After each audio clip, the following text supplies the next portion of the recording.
Olá, pessoal, tudo bem? Um grande abraço para você ligado aqui no LAC Concursos, o maior site de videoaulas do Brasil. E para desespero da concorrência, Edenilson Moraes está na área e se derrubar é pênalti. E a gente está chegando aqui para darmos prosseguimento ao nosso projeto político-pedagógico de preparação para você que vai prestar o concurso para o cargo de professor. E a gente trazendo uma série de dicas que vão potencializar a sua aprendizagem. A partir de hoje, a gente começa a trabalhar com o ensino de história, porque é de fundamental importância que você saiba coordenar, que você saiba aplicar a teoria juntamente com a prática. Então, nada melhor do que estudar as múltiplas formas de se promover o ensino de história.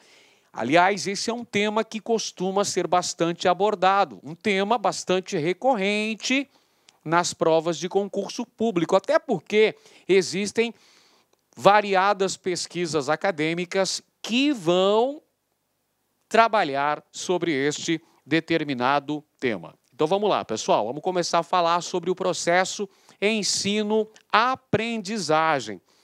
É de fundamental importância, vamos lá, deixa eu passar aqui, aê, pronto. É de fundamental importância que o professor saiba conciliar a produção acadêmica, ou seja, a historiografia, aquilo que é produzido nos cursos de pós-graduação, o ensino que é feito, a abordagem, a pesquisa acadêmica que é feita nas universidades, é importante que isso não fique restrito ao campo acadêmico. Ou seja, é de fundamental importância que essas pesquisas também sejam aplicadas na produção do conhecimento em sala de aula, no saber na sala de aula, que essas pesquisas também contribuam para a melhoria do processo de ensino-aprendizagem. Esta é uma temática muito importante nos dias atuais, que as pesquisas que são produzidas no campo acadêmico, que elas possam contribuir também para o desenvolvimento de novas práticas de ensino, que elas possam contribuir para a produção de conhecimento significativo por parte de professores e de alunos. Portanto, o professor de história, no seu ofício, tem que ser um profundo conhecedor das mais variadas fontes históricas. O professor tem que estar antenado a todas essas transformações pelas quais o mundo passa e todas essas transformações que temos no mundo acadêmico. Então, o professor tem que fazer uso de variadas fontes, fontes escritas, fontes oficiais, documentais, fontes orais, fontes imagéticas, ou seja, o professor, na sua prática cotidiana na sala de aula, deve fazer uso das mais variadas fontes, até porque as pesquisas mais recentes apontam para esta legitimação do uso de diferentes fontes históricas pelos professores. E aí nós temos também a relevância do fato histórico. O fato histórico ainda possui uma grande relevância na sala de aula. Apesar do uso de variadas fontes, hoje temos uma série de recursos que podem ser utilizados, inclusive a pesquisa em sítios da internet, a pesquisa, inclusive, com redes sociais. É possível o professor enveredar por essa área na busca da produção do conhecimento. Entretanto, o fato histórico ainda tem uma relevância significativa no seu uso na sala de aula. E o próprio livro didático possui também uma importância fundamental dentro deste processo de construção do conhecimento. O livro didático, evidentemente, que ele não é uma Bíblia.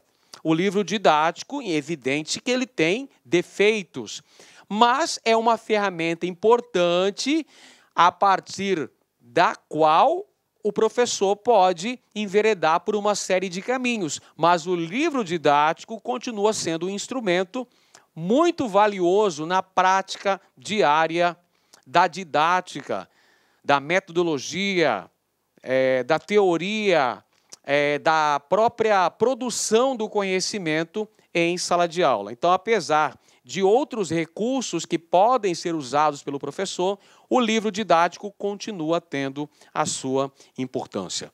Vamos conferir aqui, pessoal, uma questão de concurso público para o cargo de professor de História, enfocando este assunto que nós começamos a discutir a partir de agora.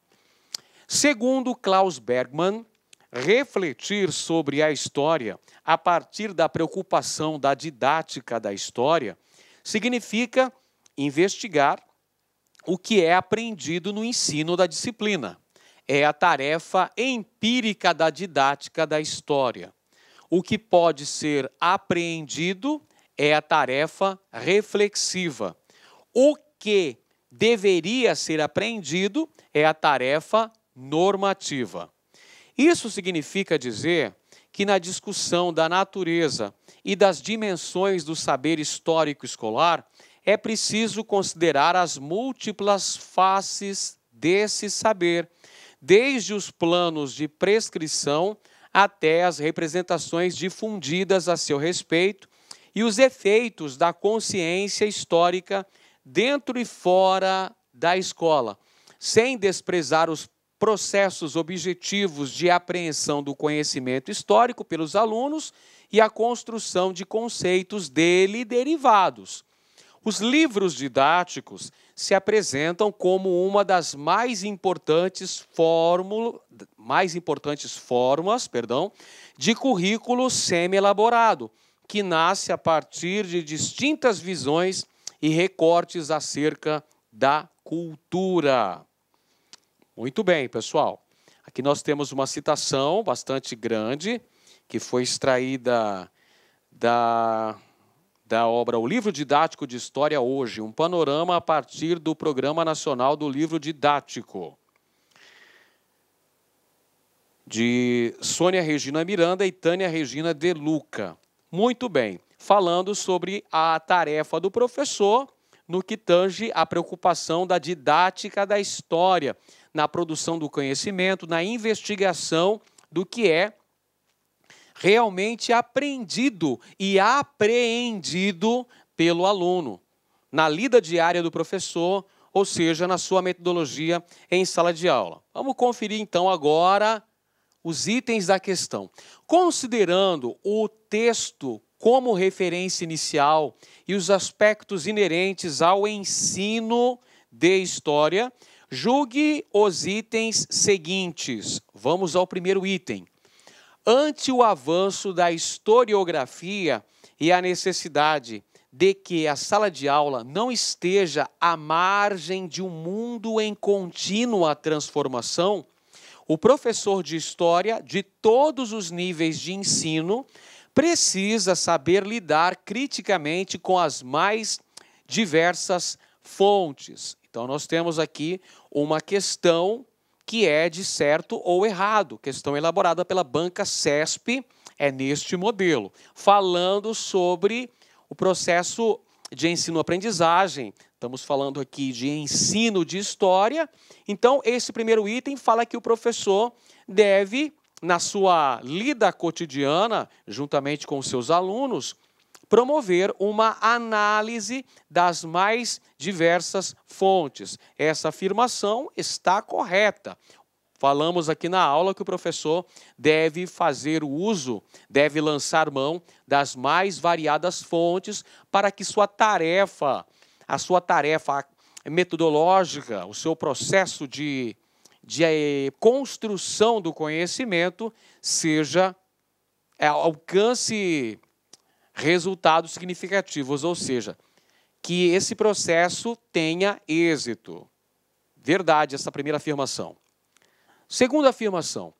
Diferentemente da perspectiva positivista do passado, que resumia as fontes históricas aos documentos escritos, nos dias atuais, podem ser considerados fontes para a história, entre muitos outros elementos, a imprensa, as mídias digitais, os acervos de museus, além da linguagem e da oralidade presentes na própria sala de aula. Afirmação também correta, pessoal. Evidentemente que no passado a historiografia de perspectiva positivista considerava apenas os documentos escritos, sobretudo os documentos oficiais, produzidos pelo Estado, produzidos pela Igreja, como fontes documentais. Hoje, isto não mais serve de parâmetro, uma vez que são consideradas as mais diversas fontes, inclusive a oralidade, que está presente na sala de aula. Próximo item. Infere-se do texto que a tarefa normativa da didática da história, tal como compreendida atualmente, retira a relevância do fato histórico como objeto de estudo em sala de aula. Ora, isto é claramente incorreto, porque nós vimos que mesmo com a possibilidade de investigação nas mais variadas fontes, mesmo dos inúmeros recursos que o professor pode lançar mão na sua tarefa didática, o fato histórico continua tendo relevância neste processo de ensino-aprendizagem. Outro item, o livro didático exerce importante papel no ensino de história na escola, especialmente quando oferece distintas formas de compreensão da multifacetada trajetória das sociedades no tempo. É claro, o livro didático é uma ferramenta fundamental no trabalho do professor. É lógico que ela não é a única. O professor não vai se basear exclusivamente no que está determinado no livro didático, mas ele possui, indubitavelmente, uma grande carga de relevância nesse processo de ensino-aprendizagem, principalmente se é um livro didático contextualizado, como disse aqui na questão, que apresenta de distintas formas uma compreensão dessa multifacetada trajetória das sociedades no tempo. Então, se o livro didático apresenta uma discussão mais ampla, mais complexa. Olá, meus amigos, minhas amigas, sou o professor Luiz Antônio de Carvalho e com muito prazer, muita satisfação estou aqui para explicar para vocês o nosso super projeto do magistério focado 100% no cargo de professor, especialidade em História. Clique lá.